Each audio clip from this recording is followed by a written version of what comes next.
What's up guys, and welcome to the channel. It's Joanna here, founder and CEO of Supwell. Today I want to do a comparison of two of my favorite lighter weight, faster daily training and up-tempo options. In one corner we have the Saucony Endorphin Speed 3, and in the other corner we have the Hoka Mach 5. Let's get into it.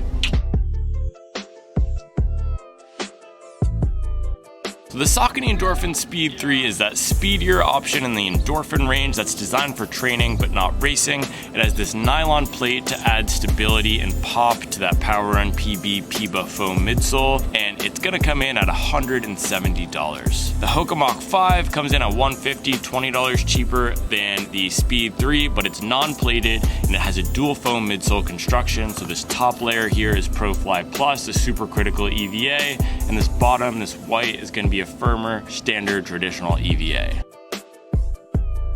The big difference between these two in terms of the overall running experience is the Speed 3 comes in with that really soft and bouncy full-length PIBA midsole and that plate. So this construction is going to give you a really bouncy, snappy ride that feels decently comfortable at slower paces because the Power Run PB in here is soft, but really best at that faster aerobic pace range, a little bit slower than marathon pace to marathon pace. The Mach 5 on the other hand is non-plated. It's very comfortable and cushioned, soft underfoot. It feels like a max cushion shoe to me just because it's so soft. It doesn't have that rubber outsole and it doesn't have a plate. I think this is the most comfortable non-plated shoe on the market today. And because it doesn't have the plate like the Speed 3, it's gonna be a bit friendlier at slower paces and at recovery runs. These are two of the best uppers in the game. The Saucony has this airy, breathable mesh, while the Mach 5 has what they call a Creel Jacquard upper. The Saucony's is a bit stretchier and it does have these visible holes, but the Hoka's just has this incredible lockdown feeling when you cinch them down. These are both two of the best feeling shoes when you put them on, but I do have to give it to the Mach 5 in that category. This thing just fits me like a glove without any hot spots or rubbing. Speed 3 is also great, but it just doesn't have that little chef's kiss zing that the Mach 5 does.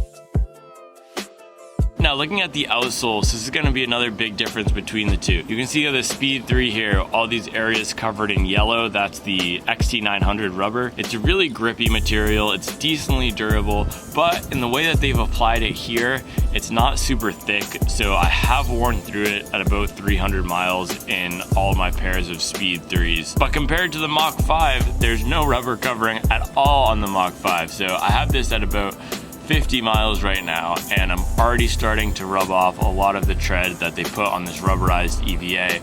I haven't had any issues with grip or slipping over some slick terrain, but I know I'm not going to get more than 250 to 300 miles out of this Mach 5 without the ride just starting to change drastically from the wear and tear.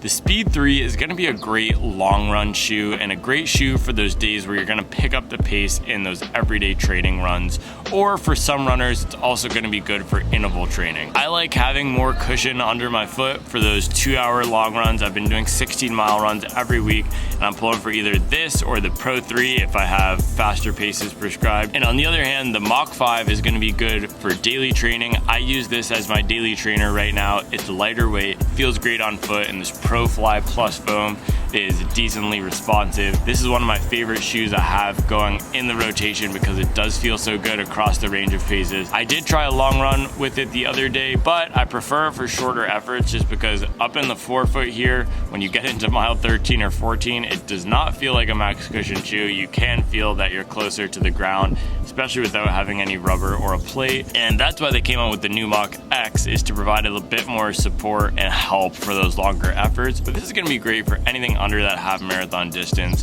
for picking up the pace, for daily training, and depending on your preference, you could use this as your everyday running shoe, or you could go for something like the Clifton and the Hoka lineup. But if you prefer a lighter weight feel and you don't mind the lack of rubber covering, then you go for the Mach 5. Alright guys, there we have it. That was my comparison of the Speed 3 and the Mach 5. Let me know in the comments if you've tried either of these, what you think of them.